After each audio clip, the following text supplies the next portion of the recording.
This is Nando for the Pound Boxing Show in association with Seconds Out Coffee here live at Wembley Arena. Finally get to meet in person for the first time Natasha Jonas. Natasha, how was that? You know what? You have to just take it for what it was. It was a bit of a slow start, a bit of ring rust, which I expected, and it was a fight before Christmas that I wanted. You know, I've been training since June to try and get out, and it hasn't worked out for me. So now I've done it. I'll go away, have a little break, which I haven't had. I'll go and enjoy Christmas with my little girl, and then next year we'll be off to bigger and better things. What's it like being on a new platform like this? You made your first, obviously, appearance on Boxer, back on Sky Sports. Does it feel a little bit different? Yeah, I mean, boxing's boxing. When you're in the ring, someone's going to still punch you in the face. Yeah, so, but you know, I feel appreciated. I feel valued. Obviously, I've got a big opportunity to be able to commentate as well. But I'm in the home corner, and I've got the support of Benham from Boxer and Sky, and you know, they know what my dreams and aspirations are. They fully support where I want to be, and they promise me that they'll get me there. So I've got no complaints. When this offer was on the table, was it a no-brainer for you? Because obviously a good friend of yours, Savannah Marshall, was part of Boxer, and they signed Clarissa Shields as well. Was it a no-brainer for you? Yeah, I just think you know, there's lots of reasons. Clarissa and Savannah have said that fight hasn't happened. One of the big things was money, and you know, people weren't prepared to pay the money.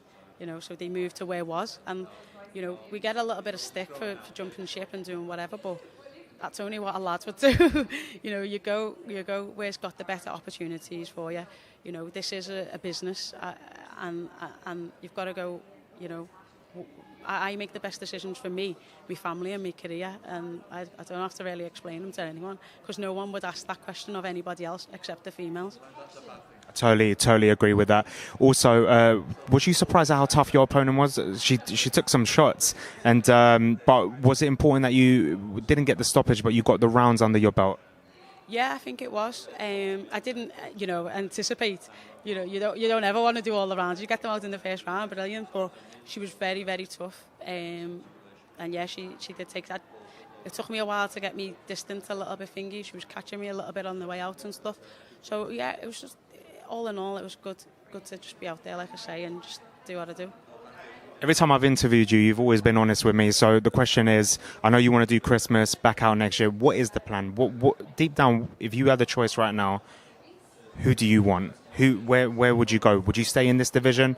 Would you go back down to super featherweight now that Baumgardner has tipped the weight upside down with her victory over Terry Harper? What would you like to do? Do you know what? In my position, I can't even be fussy.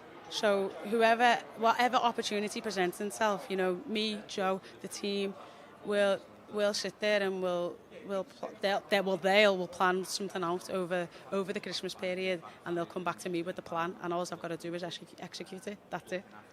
A name that people have always mentioned with you since your fight with Katie Taylor is the rematch, but one name that you were linked with before the Terry Harper fight was Choi, and no one is mentioning her anymore. All they keep talking about is Mayer and Baumgardner, but Choi is just sitting there still with the other title.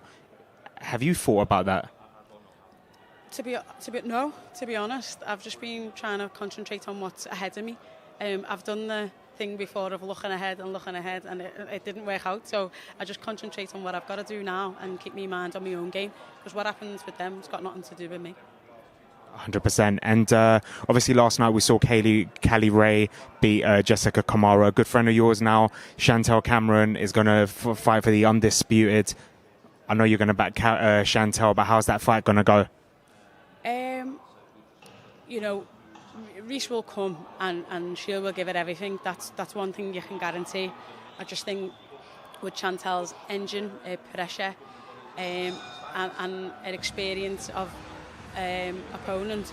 If I'm deadly honest, I thought Chantel's first fight would have been the hardest fight of the tournament, and she got past that, and it was a brilliant fight, but she won it, and she won it without any dispute. So for me, I think she goes on to win it. Potentially could stop it, but I don't think Kelly Reis has got that stoppage in her. Obviously, there's another stablemate of yours fighting tonight, Josie Burton. Big opportunity there for the vacant British title. I know you're going to be back in your stable, mate. How's this fight going to go? Ofi is in the changing room. He's very confident. Even I was a little bit shocked to see how small in stature Dan Aziz is. He always looks bigger. And even though you see the box rec and you see the size, you don't actually, until you compare him next to Ofi, you don't really see how much bigger difference it is. But yeah, like I say, he's very confident. He's had a good camp. And he believes he can do it, and that's all you need. I'm backing him 100%. 2 more stable mates. Next week, Paul Butler, world title. How big of an opportunity is this for Paul? Can he bring it home? Paul Butler is probably one of the most underrated boxers in UK boxing. He's pound for pound the fittest in the gym. Probably one of the smartest. And if anyone can beat him, he can. He's got to stay on his feet. He can't. Everyone knows Casemiro can bang. If you're going to stand in front of him and let him unload, then you're going to be in trouble. And Paul knows what he's got to do, and he'll do that. If you look at, I was lucky enough to be in the camp for the Stewie Hall fight, and I knew every single tactic that Joe and him had worked on, and he stuck to that like glue. And if he can do that again in this camp, then there's nothing down for him. I totally agree. I think there's no one more deserving right now in that division and in boxing right now that deserves it than Paul Butler. He's worked so hard throughout his career, and hopefully he can bring that belt back home as well to the gym. Another one, Callum Johnson getting the shot against Joe Smith Jr. How big is this? Did you and your team expect him to get a title shot so quick? I knew that it was in his contract with Frank to get it, but we didn't know when. And to be fair, Callum had been in the gym for 2 weeks and hadn't said a word. And it was only when I seen it on social media that I put it in our group chat, and I was like, Callum, you didn't say. And he was like, oh, no one was supposed to have said. So I don't think Coppinger, I think it was, that put it out. I don't think he was supposed to, or they didn't expect him to. But now it's there, and again, CJ, underrated, undervalued, underappreciated. Frank, hats off to him, has delivered exactly what he said he would, which was a world title challenge. And Callum has to step up to the occasion, and I believe he can do against Joe. So I know the opposition is different, but you've known Callum for a long time. What's different between the Callum Johnson that floored Bertabiev but couldn't get the job done compared to this one that's going to take on Joe Smith Jr.?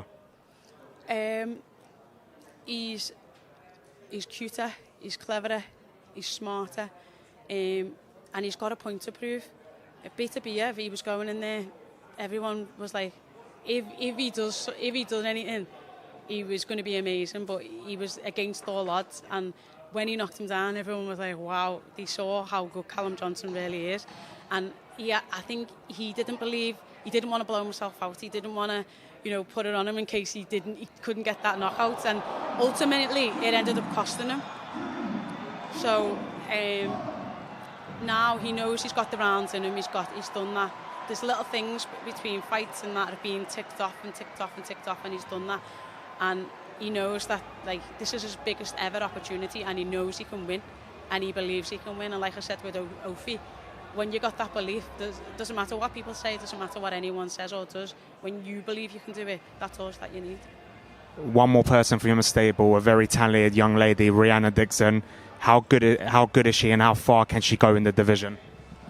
I mean, me and Rihanna spend many, many spars together. It's hard to get an orthodox sparring in our gym because there's so many southpaws. But she's a brilliant talent. She's getting more confident. She's learning, and with our gym, just being around everyone, there's something that you'll pick up from everyone, and you'll try it and you think, nah, that didn't work for me, but you've tried it, and you're always adding little bits to your game because you watch other people and think, oh yeah, I can do that, I want to try that, and that's what she's doing. And you've got to be that sponge when you're learning. She didn't have a massive extensive amateur career to go from, so she's learning as she goes on the job, and she's doing really well. How important that she has the personality to go with it as well, because the fans love that. So how important is it that she has, and she's a lovable girl as well, because you know, she's funny as well. Sometimes you don't know what's going to come out of her mouth as well. And that's what the fans love. How important is that the personality goes with the skills? I mean, all you got to be is yourself. People will like it, people will hate it. It doesn't matter. But I think people appreciate it when people can sense a fake. So when you're just being yourself, you know, she's got lots of banter. You have to with our gym and thick skin and it at all. But yeah, that's just Rhiannon. That's the way she is. Final message for your fans that tuned in and came down today as well. Thank you. Stick with me, bear with me. I know we've been through lots of ups and downs, but we'll get there in the end. Thank you, Natasha Jonas. Thank you so much. Good luck.